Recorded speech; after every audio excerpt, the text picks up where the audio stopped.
Merry Christmas and Merry Crossover Wednesday here on the Locked On Podcast Network. Locked On Steelers meets Locked On Chiefs. Chris Carter, Chris Clark. Breaking down this big matchup. It's going to be a fun one. Let's get into it.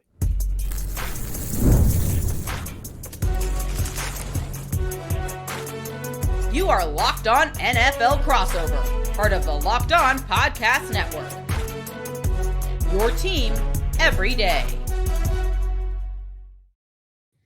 Hello, everyone, and welcome to the Locked On Podcast Network's Crossover Wednesday special here on Christmas Day. We are your hosts, Chris Carter of Locked On Steelers, Chris Clark of Locked On Chiefs, giving you a preview look of this huge matchup between two playoff opponents right here on Christmas Day. As always, you can find the show in your favorite podcasting apps and on YouTube. Like this video if you enjoy it. Subscribe to this channel to get all of our Monday through Friday episodes, whether you're a Chiefs fan or a Steelers fan. Remember, we're your team every day, regardless of which fan base you're a part of. And today's episode is brought to you by Prize Picks. Prize Picks sponsors all of our normal Crossover Thursdays events, as well as Crossover Wednesdays when we got special games like this. Crossover Thursdays presented by Prize Picks.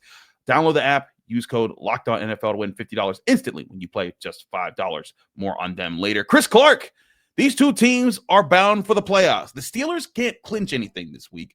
The Chiefs can't. They can clinch the 1 seed with a single win more. The Steelers, if they win this game, they set themselves up to potentially clinch the AFC North with a win against the Bengals at home next week. However, both sides have been worried about injuries. The Steelers got some good news on their injury report after several players missing their loss against the Ravens. George Pickens, full participant in practice. Deshon Elliott, key safety, full participant. Donte Jackson, Larry Ogunjobi, also full participants. Joey Porter Jr., he looks like he's going to miss this game, but those are all key additions. Meanwhile, Kansas City's not being so lucky. What's going on over there with their injury report? Chris Jones is probably out this week. Looks like DJ Humphries is probably out this week as well. And we'll see on Jawan Taylor. He is limited in practice. He's been limited the last couple of weeks and played. The injury reports, and we're recording this a little early just to let you know, the injury report is not out for Tuesday yet. So it's possible he will practice and he will play. But I would kind of guess he's going to play based on the way it's gone the last couple of weeks. But Chris Jones and DJ Humphries are going to be big misses if both of those guys aren't able to go. And from everything I've heard, Chris Jones is probably out until maybe the playoffs. But so that could be something. To me, I get it. I mean, you're in a situation where you're fighting for the number 1 seed. Don't get me wrong. You want him out there, but a worse injury, and then he misses the entire playoffs. So to me, you hold him out, you try to win without him, and this is what you got to deal with. And this is part of what happens when the NFL is trying to smash together all these short-term games. Yep. Both teams had short weeks last week. And I want to say this before, because whenever we say stuff on these channels, people are like, oh, you're being biased and one-sided. When I say this, I'm saying this for all parties involved. I think Wednesday games stink. I get that it's about revenue. I get that it's about money. I get the Christmas Day and the allure of that. But Chris, I look at this and I'm thinking, this is a pure cash grab that does not care about the health of these players. And now you got Chris Jones, one of the best interior pass rushers in the NFL, not playing in a matchup between two playoff opponents on Christmas Day. Like this is exactly why you didn't want to do this. You wanted everyone to be as healthy as they could be. And now you're going to have a key player miss because you're doing this. They had a short week last week, a short this week. Chris Jones had some very animated words about that situation. Cam Hayward also had his fair share of things to say. Yeah, Chris Jones talked and said, he needs to talk to the NFLPA. Kansas City, and part of the reason the Chiefs are so upset, part of the reason Chris Jones is so upset, 3 games in 11 days. That's a ton of football. That's one thing. But the Chiefs had their bye week in week 6. They haven't had any time off since week 6. They've quite literally played, as soon as they play on Wednesday on Christmas, they will have played every single day of the week except for Tuesdays. They played on Wednesdays. They will have played on Wednesdays. They played on Thursdays. They played Black Friday. They played last Saturday. And obviously they play on Sunday, and they played a Monday night game. So they played every single day of the week except for Tuesday. That's insane. And that's just insane. So that's why the players are upset because they don't want to be playing on short notice. Chris Jones probably misses this game regardless just because of when the injury happened, and that stinks. But for Kansas City, the other part of it that you have to look at is they're playing 3 playoff teams in 11 days. Yeah. Or sorry, 2 playoff teams in 11 days, and then the Denver Broncos after that, because they started with the Browns. Obviously, they're not a playoff team, but then they go up against the Texans, who will be in the playoffs. Steelers are going to be in the playoffs, and their last game is against the Broncos. All 3 playoff teams in the last 3 weeks of football, 2 of those games are within, 4 days of each other? Yep.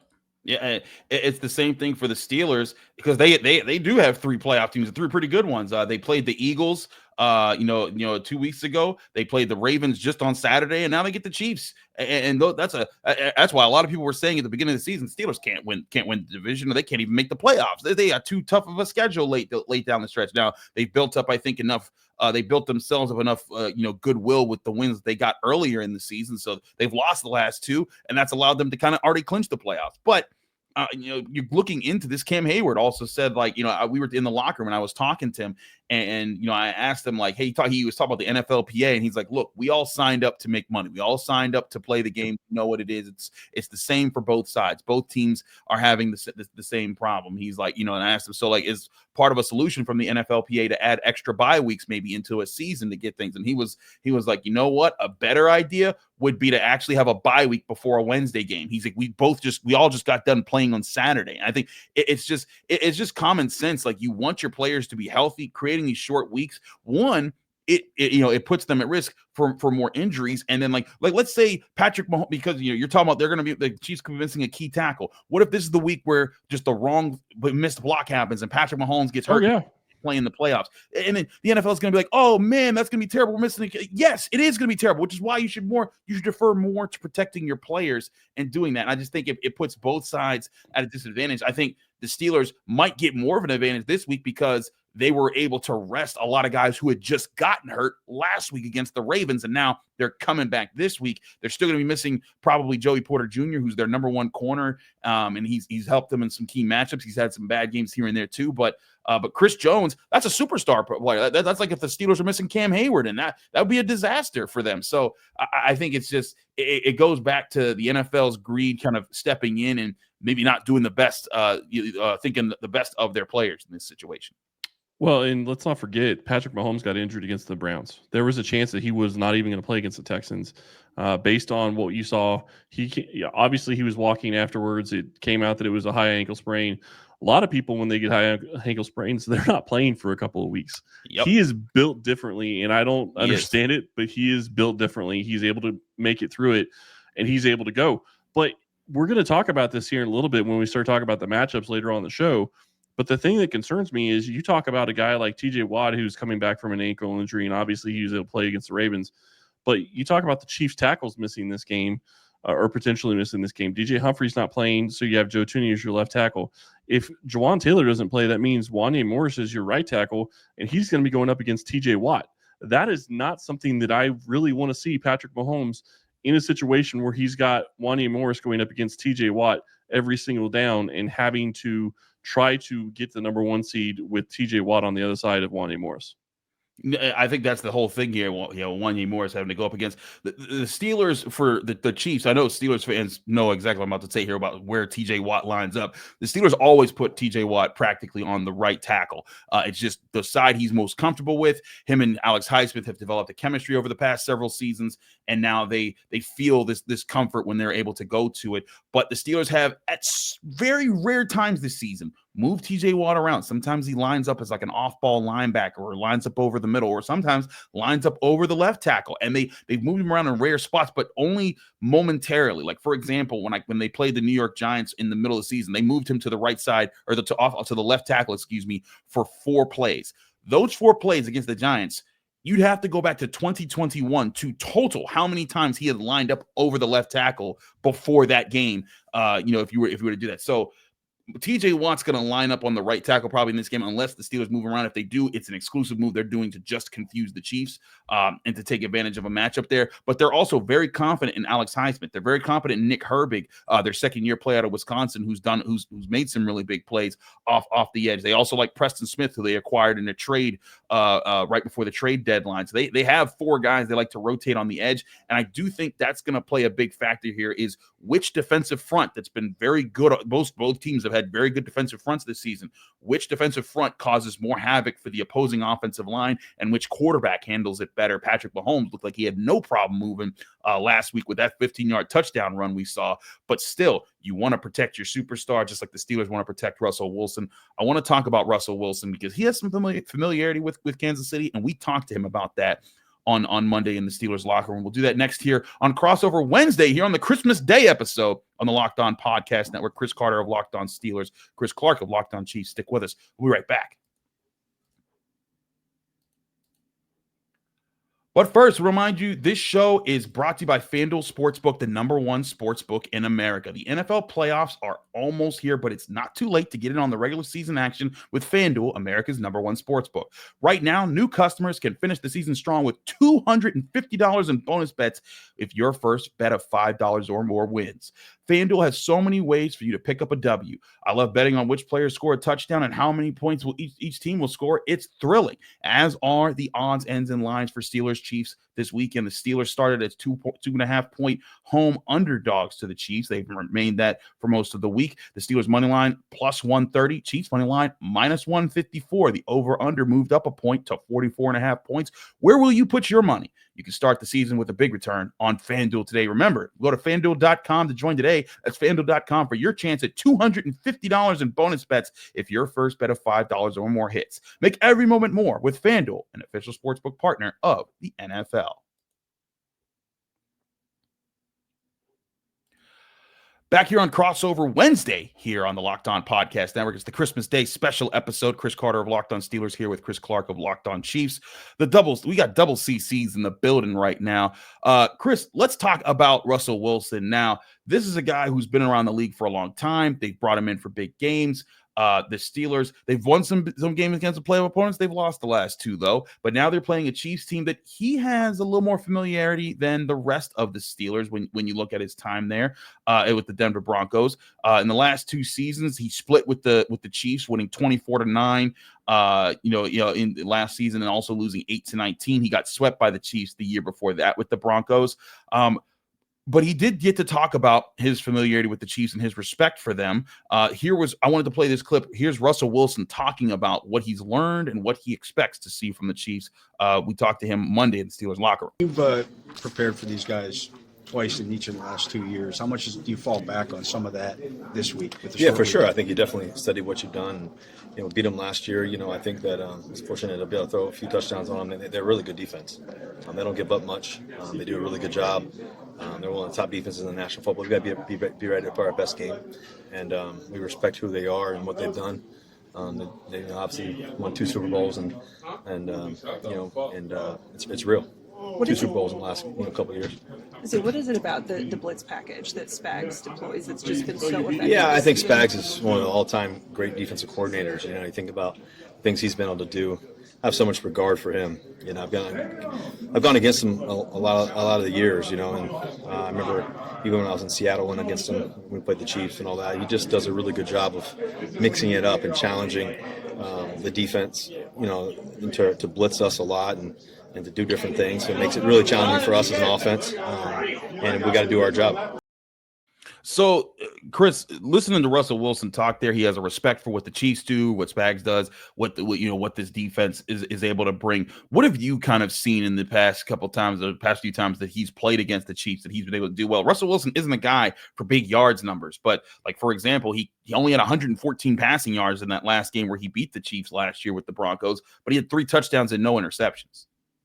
Yeah, and I have to admit, watching the Steelers early in the season, and you watch Justin Fields come out, and he's the quarterback for the first couple of games, and you think, okay, maybe Russell Wilson is going to get a chance because Justin Fields looked like he was going to be able to handle the quarterback responsibilities and do well. And then they come in and they bring in Russell Wilson, and Russell Wilson has taken the offense to another level.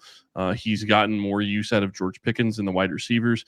He's used the tight ends a little bit more. Pat Frymuth is having another great season. So I like what they're doing on offense. It's something that I wasn't expecting to see after watching him in Denver. And I guess I'll put it this way. I don't think I ever really saw the Russell Wilson that I thought was the player that was coming to Denver in Denver. I think I saw the guy that wasn't quite where you wanted him to be when he was playing in Denver, and then he gets to the Steelers, and it seems like his game kind of goes back almost. I'm not going to say he's still back to the Seahawk level because I think there's a little bit of a a downward adjustment a little bit, but he's still better than what he was in Denver, and I think that's what's important. He is a guy that is, taking advantage of the deep ball at times. He is pushing the ball down the field. He is, reading the defense, and he's able to move around and use his legs, not necessarily to get yards with his legs, but to open up other plays downfield. I think that's certainly what he's been able to do for the Steelers, is giving them that deep ball shot. That's one thing they didn't really have with Kenny Pickett. Mason Rudolph, not as much as well. But now with Russell Wilson, George Pickens, he's a threat. Calvin Austin, he's a threat. And again, they're not going to do it all game long, but simply hitting on it a couple times here and there, it forces defenses to, hey, you know what, we got to be very careful about that. And then all of a sudden, Pat Freiermuth gets more one-on-ones over the middle, or he gets straight up open looks, and then the run game gets opened up a little bit more. And that's something that when he hits those, and he's so good, I know people don't believe in what they call the moon ball, when he tells a guy to just do his go route. The other corner tries to pin him to the sideline, but he's able to put it on that back shoulder on the outside, and he does it so well with the accuracy that he has. It's a real factor in the Steelers' offense. It's not something they'll do, more than maybe 4 times a game, if that. But when you hit on those things, it forces defenses to have to worry about stuff like that and other deep balls. And that's where I think Russell Wilson's just been very efficient. And, against the Chiefs, that's going to be something that if the Steelers offensive line can hold up, against the Chiefs front, and listen, Chris Jones is probably going to be out of this game, but Karlaftis, still a bad man. And the Chiefs do have guys that can get after Mahomes. Spagnuolo is going to be sending things after Wilson. This is still going to be a tough matchup for the Steelers. I know that Steelers fans, there might be some out there, oh, Chris Jones is gone, this is going to be easy. Nah, this defense is well layered with talent from the secondary to the linebackers to the front. And I think that's where it's going to be up to Russell Wilson to make smart calls. Last week, and I said this a lot. Last week was the first time I thought that he was the biggest detriment to the Steelers in a losing effort this season. It was only his third loss, but he threw a pick six when the team was going to drive for a tie, and he fumbled in the red zone when they were going for a chance to take the lead earlier in the game. Those 2 plays flipped the game on its head. They lost to the Ravens. But all in all, Chris, I felt like Russell Wilson has handled most of these tough situations for the Steelers pretty well. I think this game is going to, like a lot have come for the Steelers and a lot have come for the Chiefs, this game's going to come down to probably about 2 or 3 plays on each other side that are the deciding factor plays, because these teams love to play it close. Well, and the big thing for me when I look at this is it's not just the deep ball that is a threat. Obviously, the deep ball is a threat, but it's what the deep ball also opens up, because then it brings your safeties back, and then it allows you to run the ball a little bit easier, and that changes the entire game. If they have a running game that they can depend on past just the pass, if they have both the running game and the passing game, that gives problems to the Chiefs, especially considering Chris Jones may not be playing in this game, or likely isn't playing in this game.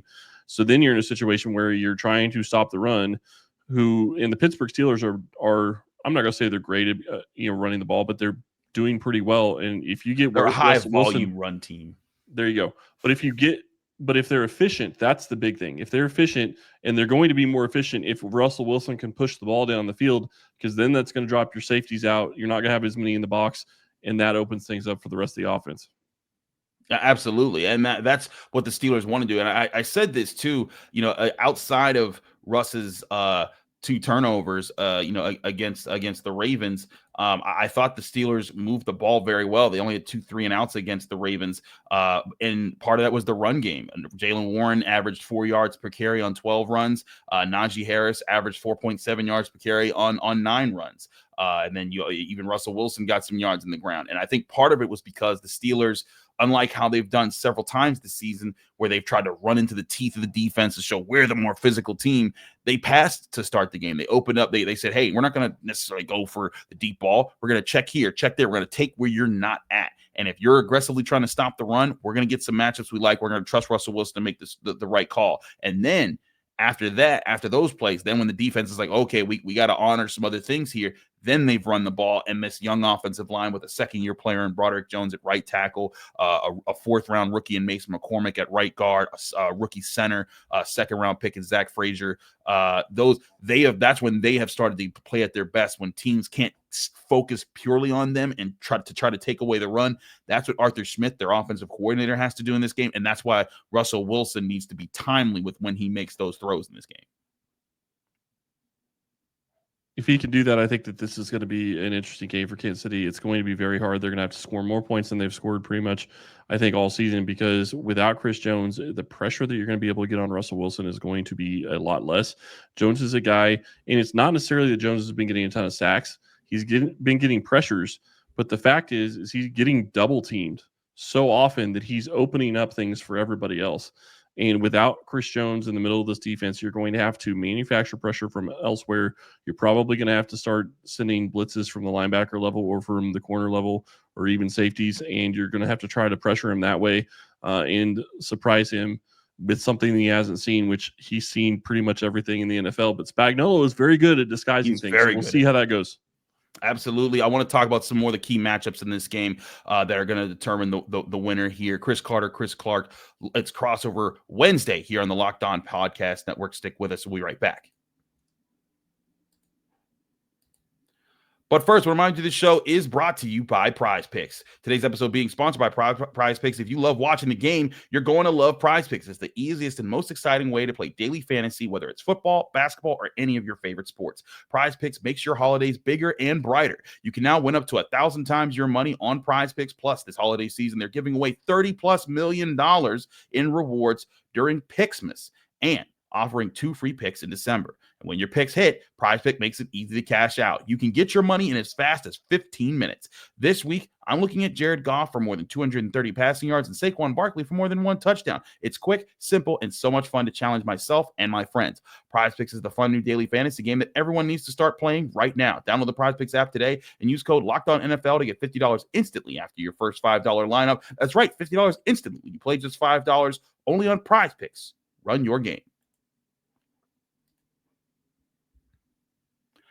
Back here on Crossover Wednesday, here on a Christmas special episode here on the Locked On Podcast Network. Chris Carter here of Locked On Steelers, here with Chris Clark of Locked On Chiefs.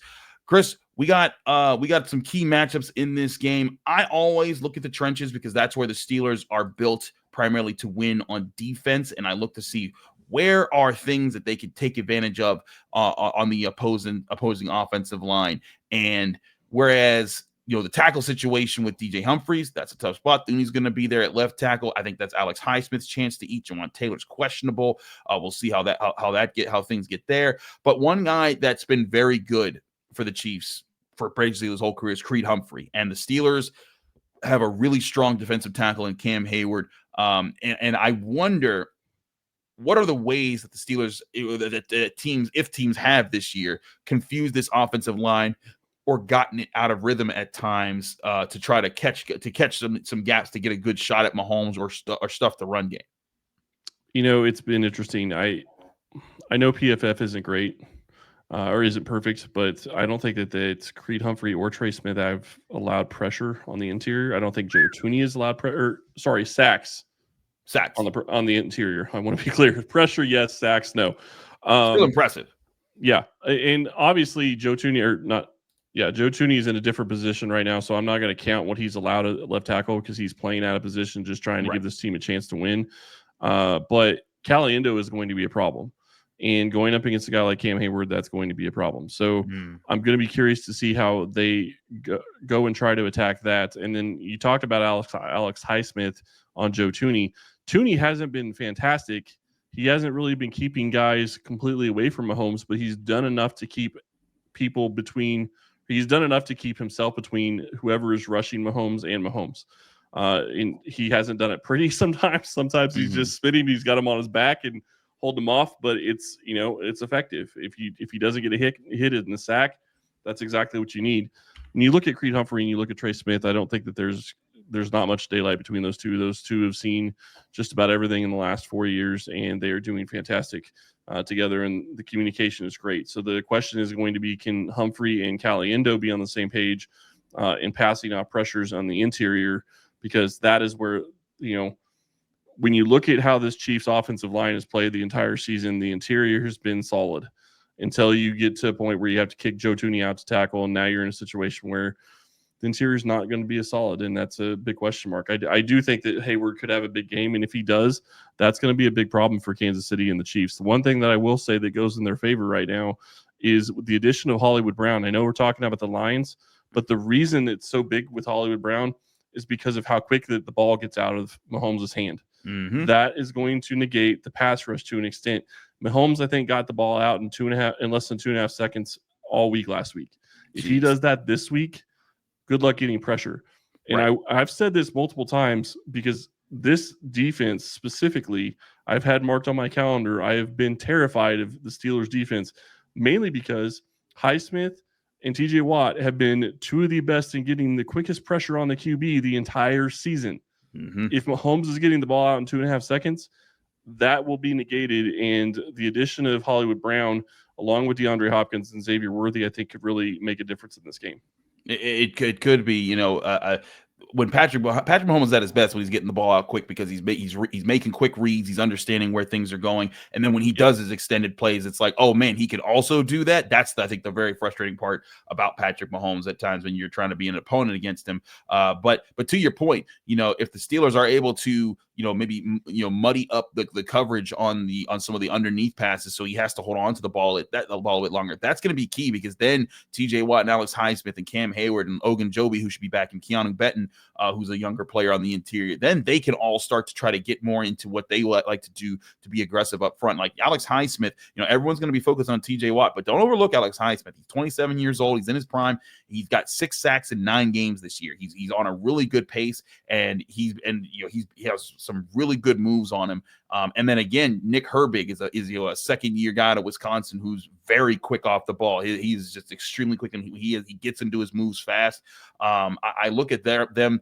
This is their time to shine. If they can, even if you don't sack Mahomes, move him off his launch spot, force him to have to take his eyes from downfield, make you guys the determinant maker, because the difference maker. Because you talked about Hollywood Brown being back. The Steelers most likely going to be missing Joey Porter Jr. and he's their guy, especially against smaller receivers. I think that he's good against those guys. He had a really good day against Zay Flowers earlier in the season before he got hurt in this last game to the Ravens. I think this would have been a game you could have used him, but without him, the Steelers might have to resort to playing more zone in this game. I think that when Joey Porter Jr. is in against a team that they think they can cover with their corners on their receivers, they love to press and they love to let them bump and run it because that allows the pass rush to get home, to have more time to get home. But I do wonder, what are they going to do this time around if Porter can't go, and you're like, you know what, we don't want James Pierre, the team's third cornerback, lining up on the outside all day on players like that, or maybe Corey Trice is that guy.